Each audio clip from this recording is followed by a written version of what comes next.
ബാലകൃഷ്ണൻ, മൂന്നാം സീറ്റിനെ ചൊല്ലി U D എഫിൽ വലിയ കടുത്ത നിലപാടിലേക്ക് ലീഗ് പോകുമെന്ന സൂചനയാണ് ഇന്ന് രാവിലെ PM എ സലാം നൽകിയത്. തുടർ പ്രതികരണങ്ങളിലും നമ്മൾ കാണുന്നത് ഇതുവരെയും പ്രശ്നം പരിഹരിച്ചിട്ടില്ല. 25-ാം തീയതി ഒരു ഉഭയകക്ഷി ചർച്ച നടക്കാനിരിക്കുന്നു. എന്താണ് സാധ്യത? ലീഗ് ഇടഞ്ഞോ? നോക്കൂ, അരുൺ, 3 തരത്തിലുള്ള സമ്മർദ്ദങ്ങൾ മുസ്ലിം ലീഗ് ഒരു രാഷ്ട്രീയ കക്ഷി എന്നുള്ള നിലയ്ക്ക് അനുഭവിക്കുന്നുണ്ട് എന്ന് ഞാൻ വിചാരിക്കുന്നു. അതിലൊന്നാമത്തത് ആഭ്യന്തര സമ്മർദ്ദമാണ്. ആഭ്യന്തര സമ്മർദ്ദം എന്ന് പറയുമ്പോൾ നമുക്കറിയുന്നത് പോലെ ലീഗിലെ ഈ മുഹമ്മദ് അലി ശിഹാബ് തങ്ങളുടെ കാലത്ത് ലീഗിലെ അവസാന വാക്കെന്ന് പറയുന്നത് മുഹമ്മദ് അലി ശിഹാബ് തങ്ങളായിരുന്നു. അവിടെ മറ്റൊരു വാക്കിന് പ്രസക്തിയില്ലായിരുന്നു.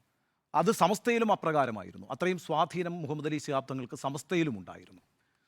ആ കാലഘട്ടത്തിൽ തങ്ങൾക്കെതിരായി ഉണ്ടായൊരു ആരോപണം കുഞ്ഞാലിക്കുട്ടിയുടെ ഒരു വലിയ സ്വാധീനം തങ്ങളെ എപ്പോഴും തങ്ങൾക്കുണ്ടായിരുന്നു എന്നുള്ളതാണ്. അപ്പോൾ അതിനുശേഷം വരുമ്പോൾ നോക്കൂ, ഹൈദരാലി തങ്ങളിലേക്ക് വരുമ്പോൾ ഈ കുഞ്ഞാലിക്കുട്ടിയെ സൈഡ് ലൈൻ ചെയ്യുന്നതാണ് കാണുന്നത്. ഹൈദരാലി തങ്ങൾ കുറച്ചുകൂടി ശക്തനായിട്ട് ഈ കുഞ്ഞാലിക്കുട്ടിയുടെ സമ്മർദ്ദത്തിൽ നിന്നും മാറുന്നുണ്ട്. ഇപ്പോൾ അത് അഹമ്മദിനെ മലപ്പുറത്ത് സ്ഥാനാർത്ഥിയാക്കുന്ന കാര്യത്തിനകത്താണെങ്കിലും അബ്ദുൾ വഹാബിന് രാജ്യസഭാ സീറ്റ് കൊടുക്കുന്ന കാര്യത്തിനകത്താണെങ്കിലും പിൽക്കാലത്ത് KNA ഖാദറിനെ നിയമസഭയിലേക്ക് മത്സരിപ്പിക്കുന്ന കാര്യത്തിനകത്താണെങ്കിലും ഒക്കെ ഹൈദരാലി തങ്ങൾ വളരെ സ്ട്രോങ് ആയി നിലപാടെടുക്കുന്നു കുഞ്ഞാലിക്കുട്ടിയുടെ താല്പര്യങ്ങൾക്ക് വിരുദ്ധമായി.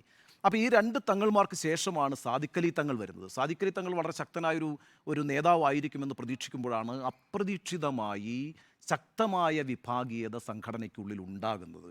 അത് പലതരത്തിൽ പല ജില്ലാ കമ്മിറ്റികളുണ്ടായി. ഇപ്പോൾ ഏറ്റവും ഒടുവിൽ നമ്മളിപ്പോൾ ഈ KS ഹംസ പൊന്നാനിയിൽ മത്സരിക്കുന്നു. KS ഹംസ വലിയ വെല്ലുവിളിയാണ് നേതൃത്വത്തിനെതിരെ ഉയർത്തിയത്. അങ്ങനെയാണല്ലോ അദ്ദേഹം പുറത്തേക്ക് പോകുന്നത്. അദ്ദേഹം തൃശ്ശൂരിൽ ഈ പറയുന്ന പഞ്ചായത്തിലും മണ്ഡലത്തിലും ജില്ലയിലുമൊക്കെ കൗൺസിലറായി ജയിച്ചു വന്നയാളാണ്. കൗൺസിലർ എന്നാണ് അവരുടെ പദവിക്ക്.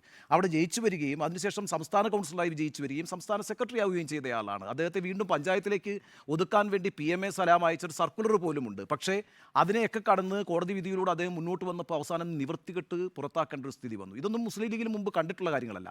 തൃശ്ശൂർ മുതൽ തിരുവനന്തപുരം വരെയുള്ള ജില്ലാ കമ്മിറ്റികൾ ഇപ്പോൾ കൂടുന്നില്ല, പല കാരണത്താലുള്ള വിഭാഗീയത കൊണ്ട്. അപ്പോൾ ഈ പറയുന്ന ഒരു സംഘടന എന്ന നിലയ്ക്ക് നേതൃത്വം ഒരു പ്രതിസന്ധിയെ അഭിമുഖീകരിക്കുന്നുണ്ട് അവിടെ. ഇപ്പോൾ കോഴിക്കോട് ജില്ലാ കമ്മിറ്റി എന്ന് പറയുന്നത് MK മുനീറിൻ്റെയും KM ഷാജിയുടെയും നിയന്ത്രണത്തിലാണ്. അങ്ങനെയൊക്കെയാണ് കാര്യങ്ങൾ നടക്കുന്നത്. അപ്പം ഈ ആഭ്യന്തര സമ്മർദ്ദം നേരിടുന്ന ലീഗ് അതിൻ്റെ നേതൃത്വത്തിൻ്റെ സ്വാധീനം ഉറപ്പിക്കണമെങ്കിൽ 3-ാം സീറ്റ് വേണം ലീഗിന്. അങ്ങനൊരു പ്രശ്നമുണ്ട്. ഇപ്പോൾ ഒരു രാഷ്ട്രീയ അസ്തിത്വത്തിൻ്റെ പ്രശ്നമാണ്. അതാണ് ഒന്നാമത്തെ ഘടകം. രണ്ടാമത്തെ ഘടകം സമുദായത്തിൽ നിന്ന് അവരനുഭവിക്കുന്ന സമ്മർദ്ദമാണ്. പ്രത്യേകിച്ച് സമസ്തയുമായുള്ള വിയോജിപ്പ്. സമസ്തയിലൊരു വിഭാഗം ഇടതുപക്ഷവുമായി ചേർന്നു, അല്ലെങ്കിൽ പിണറായി വിജയനുമായി കൂടുതൽ അടുക്കുന്നു എന്നൊരു പ്രശ്നം അവിടെ നിലനിൽക്കുന്നു. എന്ന് മാത്രവുമല്ല, ഈ പറയുന്ന ഏറ്റവും കൂടുതൽ അവർ നടത്തിയ പലസ്തീൻ റാലി പോലും അവർക്ക് ബുമറാങ് ചെയ്തു. ശശി തരൂരിൻ്റെ ഒരു സാന്നിധ്യവും അദ്ദേഹത്തിൻ്റെ ഇസ്രായേലിനോടുള്ള മൃദുഭാവവും ഒക്കെ മനസ്സിലാക്കാതെ ശശി തരൂരിനെ പോലെ ഒരാളെ കൊണ്ടുവന്നതിൻ്റെ പേരിൽ വലിയ ജനക്കൂട്ടത്തെ അവർക്ക് കൊണ്ടുവരാൻ കഴിഞ്ഞെങ്കിൽ പോലും അത് ബുമറാങ് ചെയ്യുന്നൊരു സാഹചര്യമുണ്ടായി. അതൊക്കെ തന്നെയും ഈ സമുദായത്തിനകത്ത് ലീഗ് വേണ്ടത്ര കരുതലോടുകൂടിയല്ല പ്രവർത്തിക്കുന്നത് എന്നൊരു തോന്നലുണ്ടാക്കുന്നു. അതിനോടൊപ്പമാണ് ഈ പറയുന്ന സമസ്തയിലെ പ്രശ്നം എന്താ? അടിസ്ഥാനപരമായിട്ട് അവിടെ ഇപ്പോൾ ജിഫ്രി മുത്തുക്കോയ തങ്ങളാണ് അധ്യക്ഷനായിട്ട് വന്നിരിക്കുന്നത്. തങ്ങളിൽപ്പെട്ട ഒരാൾ തന്നെയാണ് അവിടെ വരുന്നതെന്നുള്ളൊരു പ്രശ്നമുണ്ട്. സാദിഖ് അലി തങ്ങൾ താരതമ്യേന ജൂനിയർ ആയിട്ടുള്ള ആളുമാണ്. അപ്പോൾ അവിടെ ഒരു മൂപ്പളമ തർക്കത്തിൻ്റെ പ്രശ്നം പോലുമുണ്ട്. ആ അർത്ഥത്തിൽ സമസ്തയിൽ ലീഗിനുണ്ടായിരുന്ന ഒരു ആധിപത്യവും പോകുന്നു. സമസ്ത ഒരു പരിധിയോളം ലീഗിനോട് അകലം പാലിക്കുന്നു. ആ അകലം പാലിക്കാനുള്ള സാഹചര്യം ആരാണ് കൂടുതലായിട്ടും ഉണ്ടാക്കുന്നത്? PM എ സലാമാണ് ഉണ്ടാക്കുന്നത്. എല്ലാ തരത്തിലുള്ള വിവാദ പ്രസ്താവനകളും PM എ സലാമിൽ നിന്ന് വരുന്നു. സാദിഖ് അലി തങ്ങൾ അതിനൊരു കടിഞ്ഞാനിടുന്നില്ല.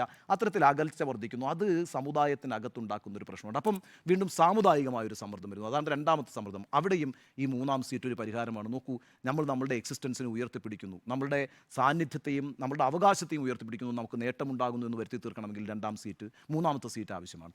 മൂന്നാമത്തതായിട്ട് ഞാൻ സമ്മർദ്ദമായി കാണുന്നത് മുന്നണി സമ്മർദ്ദമാണ്. ഇപ്പോൾ നമുക്കറിയാലോ, UDF നേരത്തെയും 2-ാം കക്ഷി എന്ന് പറയുന്നത് ഈ ലീഗ് തന്നെയാണ്. ഇപ്പോൾ കേരള കോൺഗ്രസ് കൂടി പോയതോടുകൂടി ഒരു വലിയ ശക്തിയായിട്ട് ഇപ്പം UDFനെ നിലനിർത്തുന്നത് യഥാർത്ഥത്തിൽ ലീഗിൻ്റെ വലിയൊരു ഉത്തരവാദിത്വമായി മാറിയിട്ടുണ്ട്. അപ്പോൾ അവിടെ അവർ കമ്പയർ ചെയ്യുക, സ്വാഭാവികമായിട്ടും ഇടതുപക്ഷ മുന്നണിയിൽ 2-ാം കക്ഷിയായി നിൽക്കുന്ന CPIക്ക് ലഭിക്കുന്ന 4 ലോക്സഭാ അംഗത്വം ആ അർത്ഥത്തിൽ പരിഗണിക്കപ്പെടാതിരിക്കുമ്പോൾ ഉണ്ടാകുന്ന, മുന്നണിയിൽ പോലും കോൺഗ്രസ് വേണ്ടത്ര പരിഗണന തരാതിരിക്കുന്ന ഒരു അവസ്ഥ ഒട്ടും തന്നെ ആ പാർട്ടിക്ക് ഇപ്പോഴത്തെ സാഹചര്യത്തിൽ, ഇത് നേരത്തെയും ഉണ്ട് കേട്ടോ, ഈ വാദം നേരത്തെയും ഉണ്ടെങ്കിൽ പോലും ആഭ്യന്തര സമ്മർദ്ദവും സാമുദായിക സമ്മർദ്ദവും നേരിട്ടുകൊണ്ടിരിക്കുന്ന ഒരു നേതൃത്വത്തെ സംബന്ധിച്ച് ഈ മുന്നണിയിലുള്ള ഈ പറയുന്ന ഒരു വേണ്ടത്ര പരിഗണന ലഭിക്കാതിരിക്കുന്നു എന്ന സാഹചര്യവും പ്രശ്നം തന്നെയാണ്. അപ്പോൾ ഈ 3 കാരണങ്ങളാൽ മൂന്നാമത്തെ സീറ്റ് എന്ന് പറയുന്നത് യഥാർത്ഥത്തിൽ എല്ലാത്തിനും ഒരു പരിഹാരമാണ്. പറഞ്ഞാൽ ഈ നേതൃത്വം അതിൻ്റെ ശക്തി പ്രഖ്യാപിക്കുന്നതിന് ഗുണകരമാവുന്നൊരു കാര്യമാണ്. പക്ഷേ മൂന്നാമത്തെ സീറ്റ് എവിടെ? അങ്ങനെ ഒരു ചോദ്യമുണ്ടല്ലോ. അതിപ്പോൾ കാസർഗോഡ് നേരത്തെ കൊടുത്തിരുന്ന സീറ്റാണ്, അത് തിരിച്ചു കൊടുത്ത സീറ്റാണ്. കണ്ണൂർ KPCC അധ്യക്ഷനാണ് മത്സരിക്കുന്നതെങ്കിൽ അതിൻ്റെ മേലൊരു ക്ലെയിം വെക്കാൻ കഴിയില്ല. കോഴിക്കോട് രാഘവൻ തുടർച്ചയായി മത്സരിച്ച് വിജയിച്ചുകൊണ്ടിരിക്കുന്ന ഒരു സ്ഥലം എന്നുള്ളതിലേക്ക് അവിടെയും പ്രശ്നങ്ങളുണ്ട്. വയനാട് രാഹുൽ ഗാന്ധി മത്സരിക്കുകയാണെങ്കിൽ സാധ്യതയില്ല, വടകര സാധ്യതയില്ല. അപ്പോൾ എന്താ പ്രശ്നം? മൂന്നാമത്തെ സീറ്റ് എന്ന് പറയുന്നത് അവിടെ ഒരു സാധ്യത ഞാൻ കാണുന്നില്ല. പക്ഷേ രാജ്യസഭാ സീറ്റ് ഉറപ്പിക്കാൻ കഴിയണം. അങ്ങനെയാണ് എങ്കിൽ 2 ലോക്സഭാ സീറ്റ് 2 രാജ്യസഭാ സീറ്റ് എന്നുള്ള നിലയ്ക്ക് ഈ പറയുന്ന ഒരു മുഖം രക്ഷിക്കൽ അനിവാര്യമായ അവസ്ഥയിലേക്ക് ലീഗ് എത്തിയിട്ടുണ്ട്. ലീഗിൻ്റെ നേതൃത്വം എത്തിയിട്ടുണ്ട്. ഇനിയിപ്പോൾ കുഞ്ഞാലിക്കുട്ടിക്കും സാദിഖ് അലി തങ്ങൾക്കൊക്കെ അവരുടെ അധികാരത്തിൽ നിലനിർത്തണമെങ്കിലും PMA സലാമൊക്കെ അവരുടെ അധികാരം നിലനിർത്തണമെങ്കിൽ, അവരുടെ പ്രതിച്ഛായ സംരക്ഷിക്കണമെങ്കിൽ, മുസ്ലിം സമുദായത്തിൻ്റെ അവകാശത്ത് നേടുന്ന ഒരു നേതൃത്വമായി മാറണമെങ്കിൽ 3-ാം സീറ്റ് അനിവാര്യമായി വന്നിരിക്കുന്നു. ആ സമ്മർദ്ദത്തിൻ്റെ അടിസ്ഥാനത്തിൽ രാജ്യസഭാ സീറ്റെങ്കിലും കിട്ടുമോ എന്നുള്ളതാണ് അവർ നോക്കുന്നത്. ഞാൻ വിചാരിക്കുന്നത് രാജ്യസഭാ സീറ്റുമായി ബന്ധപ്പെട്ടൊരു കോംപ്രമൈസിലേക്ക് പോകേണ്ടി വരും. ഇപ്പോൾ ഡൽഹിയിലേക്ക് ഹൈക്കമാൻഡ് ആ ചർച്ച നടത്തും, അത് ഏറ്റെടുക്കുമെന്നാണ് ഞാൻ വിചാരിക്കുന്നത്. അത്തരം സൂചനകളാണ് വരുന്നത്.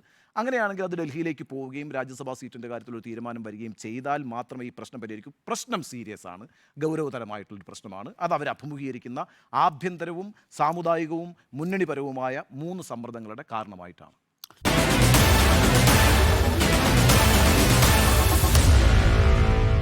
Meet the editors.